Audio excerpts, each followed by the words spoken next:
નમસ્તે, સ્વાગત છે તમારું બુનિયાદી સ્ટડી ચેનલમાં। આજે આપણે ટાટ એચએસ અર્થશાસ્ત્ર પદ્ધતિશાસ્ત્રના મહત્ત્વના પ્રશ્નો અને જવાબો જોવાના છે। 1 થી 50 પ્રશ્નો અને એના જવાબો છે।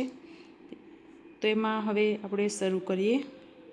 તેમાં પહેલો પ્રશ્ન જોઈએ, અર્થશાસ્ત્ર શિક્ષણનો અર્થ સમજાવો। જવાબ છે, અર્થશાસ્ત્ર શિક્ષણ એ વિદ્યાર્થીઓને ઉત્પાદન, વિતરણ, વિનિમય છે, વપરાશ, બચત, રોકાણ અને આર્થિક વિકાસ સંબંધિત જ્ઞાન આપવાની પ્રક્રિયા છે। તેના દ્વારા વિદ્યાર્થીઓમાં આર્થિક સમસ્યાઓને સમજવાની, નિર્ણય લેવાની અને જવાબદાર નાગરિક બનવાની ક્ષમતા વિકસે છે।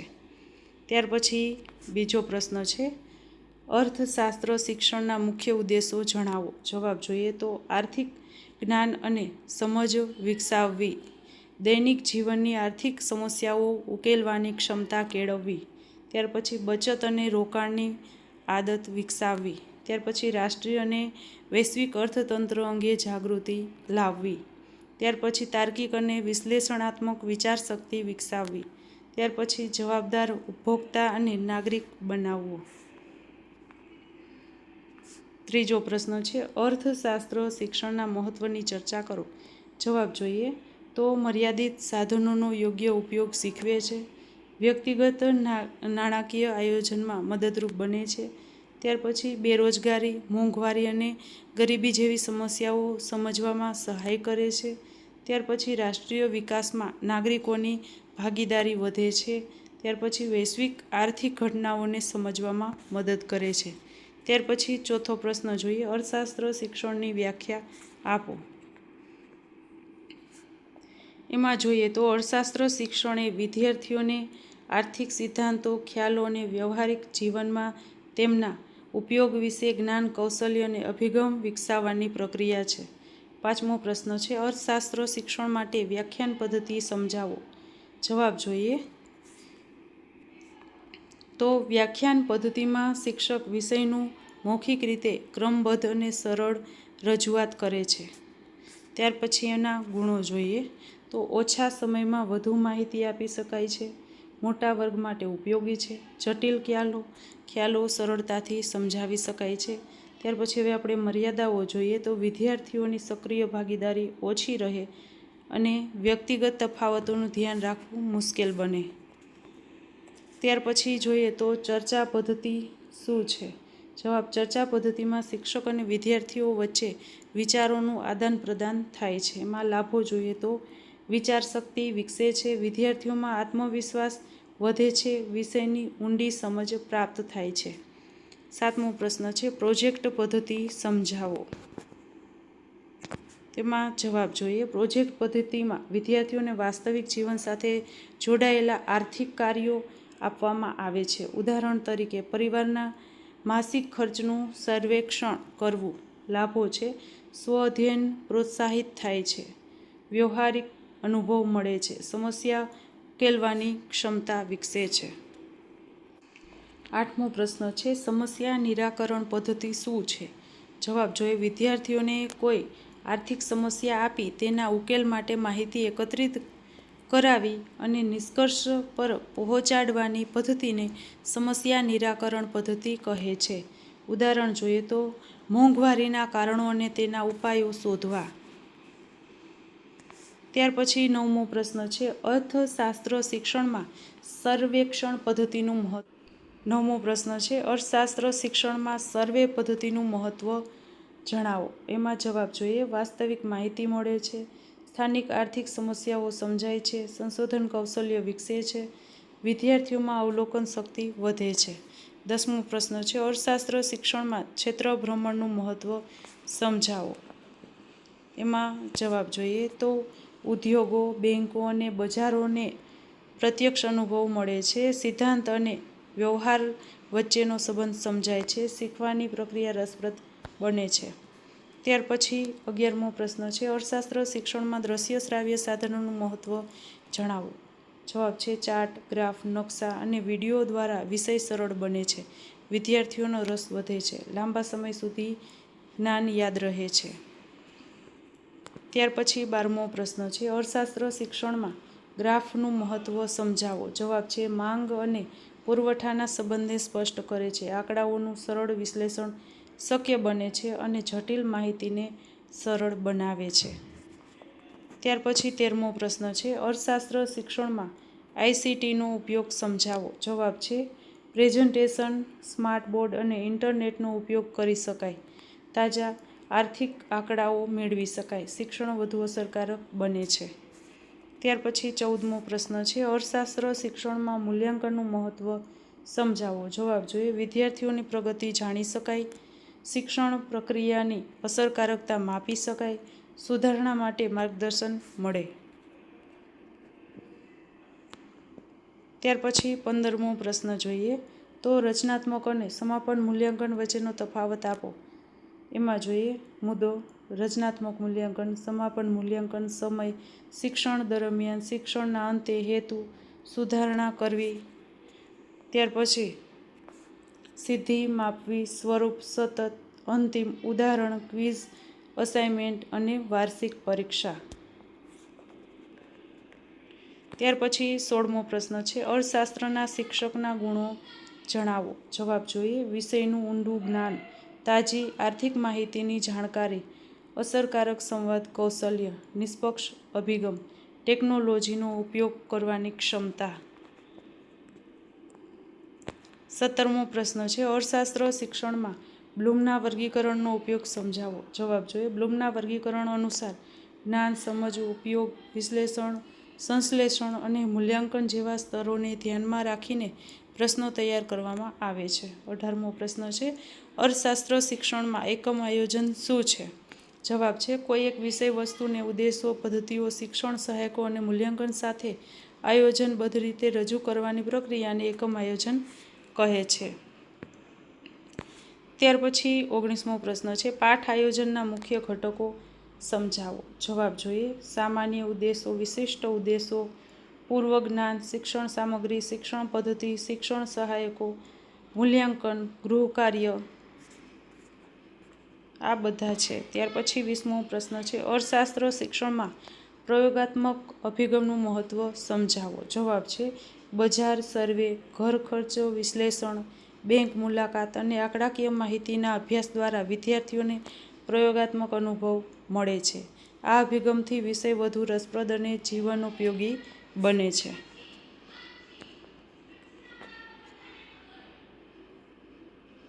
એકવીસમો પ્રશ્ન છે અર્થશાસ્ત્ર શિક્ષણમાં અનુમાન પદ્ધતિ શું છે?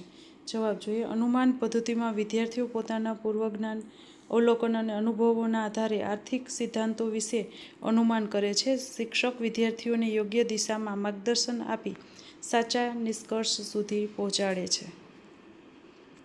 22મો પ્રશ્ન છે અર્થશાસ્ત્ર શિક્ષણમાં આગમન અને નિગમન પદ્ધતિ વચ્ચે તફાવત આપો.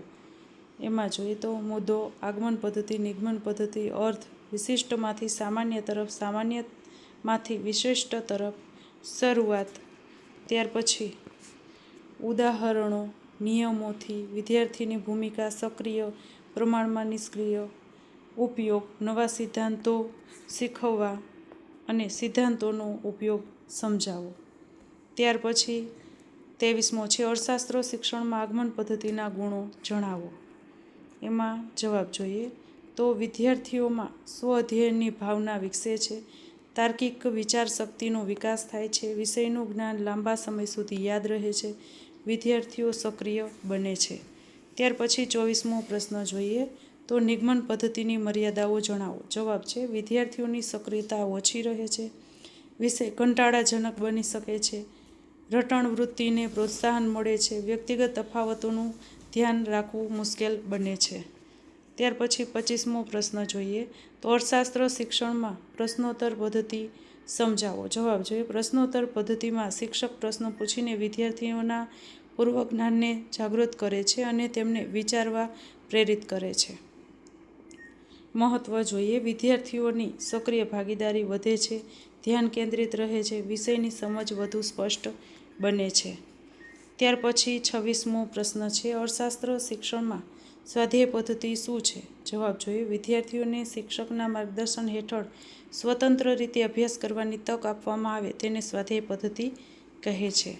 એના લાભો જોઈએ તો એમાં છે આત્મનિર્ભરતા વધે છે, વાંચનની આદત વિકસે છે, સંશોધન કૌશલ્યનો વિકાસ થાય છે. 27મો પ્રશ્ન હવે જોઈએ. તો અર્થશાસ્ત્ર શિક્ષણમાં પ્રદર્શન પદ્ધતિ સમજાવો. જવાબ છે શિક્ષક ચાર્ટ, ગ્રાફ, આંકડાઓ અથવા અન્ય સાધનોની મદદથી કોઈ ખ્યાલનું પ્રત્યક્ષ પ્રદર્શન કરે તેને પ્રદર્શન પદ્ધતિ કહે છે. ઉદાહરણ જોઈએ, માંગ અને પુરવઠાના વક્રોનું પ્રદર્શન. ત્યાર પછી 28મો પ્રશ્ન જોઈએ. અર્થશાસ્ત્ર શિક્ષણમાં કેસ અભ્યાસ પદ્ધતિનું મહત્ત્વ સમજાવો.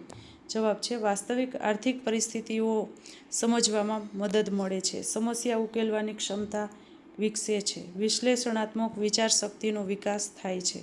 ઉદાહરણ જોઈએ, કોઈ ગામમાં બેરોજગારીની સમસ્યાનો અભ્યાસ. ત્યાર પછી 29મો પ્રશ્ન છે. અર્થશાસ્ત્ર શિક્ષણમાં સહકારી અધ્યયનનું મહત્ત્વ જણાવો. જવાબ છે વિદ્યાર્થીઓમાં સહકારની ભાવના વિકસે છે, જૂથમાં કાર્ય કરવાની કુશળતા વધે છે, પરસ્પર શીખવાની તક મળે છે, સંવાદ અને કૌશલ્યોમાં વધારો થાય છે. 30મો પ્રશ્ન છે. અર્થશાસ્ત્ર શિક્ષણમાં સેમિનાર પદ્ધતિ સમજાવો. એમાં જવાબ જોઈએ. સેમિનાર પદ્ધતિમાં વિદ્યાર્થીઓ કોઈ આર્થિક વિષય પર માહિતી એકત્રિત કરીને વર્ગ સમક્ષ રજૂ કરે છે અને ચર્ચા કરે છે. લાભ જોઈએ.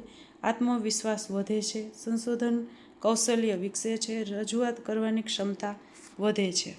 ત્યાર પછી 31મો પ્રશ્ન જોઈએ. અર્થશાસ્ત્ર શિક્ષણમાં ગૃહ કાર્યનું મહત્ત્વ સમજાવો. જવાબ છે વર્ગમાં શીખેલા જ્ઞાનનું પુનરાવર્તન થાય છે, સ્વ અધ્યયનની ટેવ પડે છે, શિક્ષક વિદ્યાર્થીઓની પ્રગતિ જાણી શકે છે, જવાબદારીની ભાવના વિકસે છે.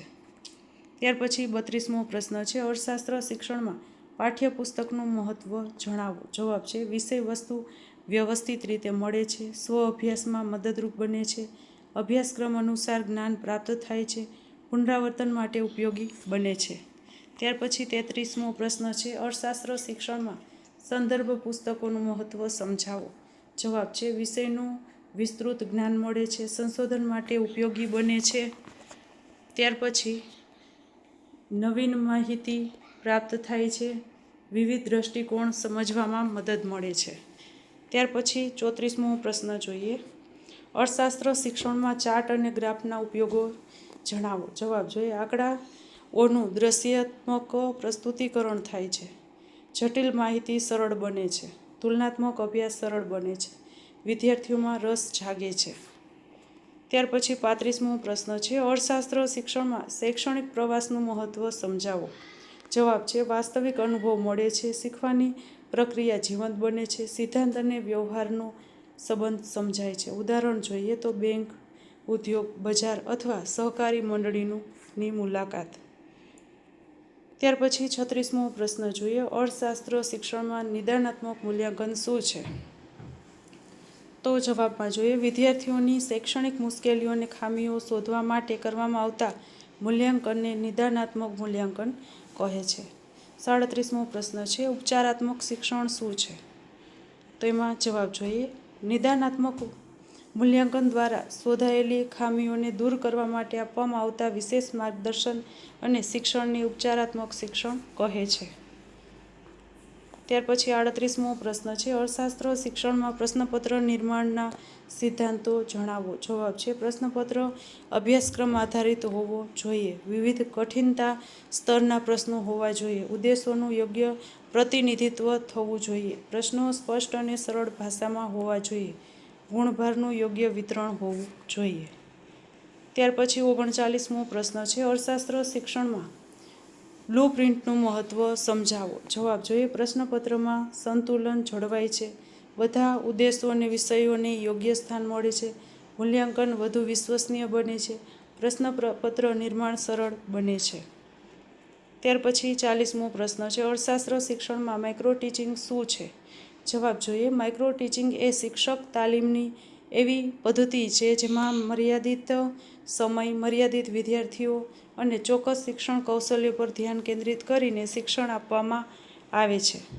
ત્યાર પછી જોઈએ મુખ્ય કૌશલ્યોમાં જોઈએ તો પ્રશ્ન પૂછવાની કળા, સમજાવવાની કળા, પ્રોત્સાહન આપવાની કળા, શિક્ષણ સહાયકોનો ઉપયોગ. ત્યાર પછી પુનર્બળન કૌશલ્ય. 41મો પ્રશ્ન છે, અર્થશાસ્ત્ર શિક્ષણમાં એકમ આયોજનનું મહત્ત્વ સમજાવો. એમાં જવાબ જોઈએ તો શિક્ષણ કાર્ય વ્યવસ્થિત અને ક્રમબદ્ધ બને છે. નિર્ધારિત ઉદ્દેશો સરળતાથી પ્રાપ્ત થાય છે. સમય અને શિક્ષણ સાધનોનો યોગ્ય ઉપયોગ થાય છે. શિક્ષકને મૂલ્યાંકન કરવામાં સરળતા રહે છે. વિદ્યાર્થીઓના પૂર્વજ્ઞાન અને વ્યક્તિગત તફાવતોનું ધ્યાન રાખી શકાય છે. ત્યાર પછી 42મો પ્રશ્ન છે, અર્થશાસ્ત્ર શિક્ષણમાં પાઠ આયોજનના તબક્કાઓ જણાવો. તેમાં જોઈએ પૂર્વ તૈયારી અને પૂર્વ જ્ઞાનની ચકાસણી, પ્રસ્તાવના, વિષય વસ્તુનું પ્રસ્તુતિકરણ, પ્રશ્નોત્તર અને સ્પષ્ટીકરણ, પુનરાવર્તન, મૂલ્યાંકન અને છેલ્લે છે ગૃહ કાર્ય. સુવ્યવસ્થિત પાઠ આયોજનથી શિક્ષણ વધુ અસરકારક અને પરિણામલક્ષી બને છે. ત્યાર પછી 43મો પ્રશ્ન છે, અર્થશાસ્ત્ર શિક્ષણમાં પુનર્બળન કૌશલ્યનું મહત્ત્વ સમજાવો. જવાબ છે, પુનર્બળન કૌશલ્ય દ્વારા શિક્ષક વિદ્યાર્થીઓના યોગ્ય જવાબો અને સારા વર્તનને પ્રોત્સાહન આપે છે. મહત્ત્વ જોઈએ તેમાં વિદ્યાર્થીઓમાં આત્મવિશ્વાસ વધે છે. ત્યાર પછી શીખવાની પ્રેરણા મળે છે. વર્ગખંડમાં સકારાત્મક વાતાવરણ સર્જાય છે. વિદ્યાર્થીઓ વધુ સક્રિય બને છે. ત્યાર પછી 44મો પ્રશ્ન છે, અર્થશાસ્ત્ર શિક્ષણમાં પ્રેરણાનું મહત્ત્વ સમજાવો. જવાબ જોઈએ વિદ્યાર્થીઓમાં શીખવાની ઉત્સુકતા વધે છે. વિષય પ્રત્યે રસ જાગે છે. શૈક્ષણિક સિદ્ધિઓમાં વધારો થાય છે. સક્રિય ભાગીદારી વધે છે. સ્વ અધ્યયનની ભાવના વિકસે છે. ત્યાર પછી 45મો પ્રશ્ન છે, અર્થશાસ્ત્ર શિક્ષણમાં વ્યક્તિગત તફાવતોનું મહત્ત્વ સમજાવો. જવાબ છે, દરેક વિદ્યાર્થીઓની બુદ્ધિ ક્ષમતા, રસ, અભિરુચિ અને શીખવાની ગતિ અલગ હોય છે. શિક્ષકે આ તફાવતોને ધ્યાનમાં રાખીને શિક્ષણ આપવું જોઈએ. લાભ જોઈએ તેનો લાભોમાં છે, દરેક વિદ્યાર્થીઓને શીખવાની સમાન તક મળે, શિક્ષણ વધુ અસરકારક બને છે, વિદ્યાર્થીઓની ક્ષમતાનો વિકાસ થાય છે. ત્યાર પછી 46મો પ્રશ્ન જોઈએ, અર્થશાસ્ત્ર શિક્ષણમાં સહશૈક્ષણિક પ્રવૃત્તિઓનું મહત્ત્વ સમજાવો. તેમાં જવાબમાં જોઈએ વિદ્યાર્થીઓમાં નેતૃત્વ અને સહકારની ભાવના વિકસે છે. વિદ્યાર્થીઓને વ્યવહારિક રીતે સમજવાની તક મળે છે. આત્મવિશ્વાસ અને સર્જનાત્મકતા વધે છે. ત્યાર પછી ઉદાહરણો જોઈએ તો વક્તૃત્વ સ્પર્ધા, પ્રશ્નોત્તરી સ્પર્ધા, આર્થિક સર્વેક્ષણ, પ્રદર્શન અને પ્રોજેક્ટ કાર્ય. ત્યાર પછી 47મો પ્રશ્ન છે, અર્થશાસ્ત્ર શિક્ષણમાં સમયપત્રકનું મહત્ત્વ સમજાવો. જવાબ છે, શિક્ષણ કાર્ય નિયમિત અને સુવ્યવસ્થિત બને છે. દરેક વિષયને યોગ્ય સમય ફાળવી શકાય છે. શિક્ષક અને વિદ્યાર્થીઓમાં સમયનું આયોજન કરવાની ટેવ પડે છે. અભ્યાસક્રમ સમયસર પૂર્ણ કરવામાં મદદ મળે છે. ત્યાર પછી 48મો પ્રશ્ન છે, અર્થશાસ્ત્ર શિક્ષણમાં નિદર્શન કૌશલ્ય શું છે. જવાબ જોઈએ શિક્ષક ઉદાહરણો, ચાર્ટ, મોડેલ, ગ્રાફ અથવા અન્ય સાધનો દ્વારા વિષયને સ્પષ્ટ કરે તેને નિદર્શન કૌશલ્ય કહે છે. તેનું મહત્ત્વ જોઈએ તો વિષય સરળ અને રસપ્રદ બને છે. જટિલ ખ્યાલો ઝડપથી સમજાય છે. વિદ્યાર્થીઓનું ધ્યાન કેન્દ્રિત કરે છે અથવા તો રહે છે. ત્યાર પછી 49મો પ્રશ્ન છે, અર્થશાસ્ત્ર શિક્ષણમાં શૈક્ષણિક ટેકનોલોજીનું મહત્ત્વ સમજાવો. જવાબ છે, શિક્ષણ વધુ અસરકારક અને રસપ્રદ બને છે. ડિજિટલ સાધનો દ્વારા તાજી આર્થિક માહિતી મેળવી શકાય છે. સ્વ અધ્યયનને પ્રોત્સાહન મળે છે. સમય અને શ્રમની બચત થાય છે. વ્યક્તિગત શિક્ષણને પ્રોત્સાહન મળે છે. ત્યાર પછી 50મો પ્રશ્ન જોઈએ, અર્થશાસ્ત્ર શિક્ષણમાં આદર્શ શિક્ષકના ગુણો જણાવો. જવાબ જોઈએ વિષયનું ઊંડું અને અદ્યતન જ્ઞાન ધરાવતા હોવા જોઈએ. અસરકારક સંવાદ કૌશલ્ય હોવું જોઈએ. નિષ્પક્ષ અને સહાનુભૂતિપૂર્ણ અભિગમ હોવો જોઈએ. શૈક્ષણિક ટેકનોલોજીનો ઉપયોગ કરી શકતા હોવા જોઈએ. વિદ્યાર્થીઓને પ્રેરિત કરવાની ક્ષમતા હોવી જોઈએ. સંશોધન વૃત્તિ અને સર્જનાત્મકતા ધરાવતા હોવા જોઈએ. સમય પાલન અને જવાબદારીની ભાવના હોવી જોઈએ. આ સાથે આપણા 1 થી 50 પ્રશ્નો છે પૂર્ણ થાય છે અને હું આશા રાખું છું કે આ તમને ખૂબ ઉપયોગી સાબિત થશે. અને જો આગળ પણ તમારે આવા પ્રશ્નો જોતા હોય તો મને કમેન્ટ બોક્સમાં જણાવજો. જો તમને મારા વિડીયો ગમે તો લાઇક, શેર અને સબસ્ક્રાઈબ કરજો. Thank you.